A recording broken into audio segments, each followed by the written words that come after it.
পতিরাম আমতলা বারুণী মেলার শেষ দিনে বৃহস্পতিবার জনপ্রিয় বাউল শিল্পী কার্তিক দাস বাউলের অনুষ্ঠানে উপচে পড়া ভিড়ের সাক্ষী থাকলো গোটা এলাকা। সকাল থেকে এই মেলায় মানুষের ঢল নামতে শুরু করে, আর সন্ধে নামতেই মঞ্চের সামনে যেন জনসমুদ্র সৃষ্টি হয়।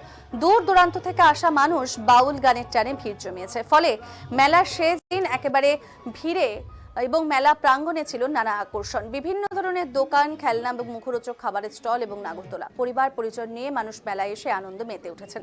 তবে সব আকর্ষণের কেন্দ্রবিন্দু হয়ে উঠেছেন কার্তিক দাস বাউল। তার সুরেলা কণ্ঠে একের পর এক জনপ্রিয় বাউল গান পরিবেশনে দর্শকদের মুগ্ধ করে রাখে দীর্ঘক্ষণ।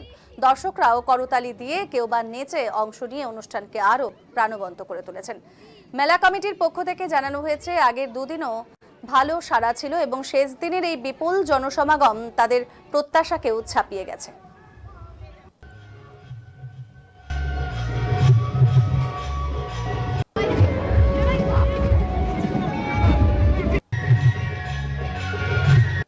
দুজনের মিলনে এই পৃথিবীতে এ জনমান হবে না একবারই।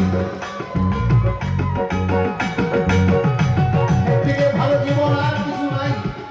কেউ একদিনের জন্য আসে, কেউ 1 বছর, কেউ 10 বছর, কেউ 100 বছর, তা কর্মের জন্য।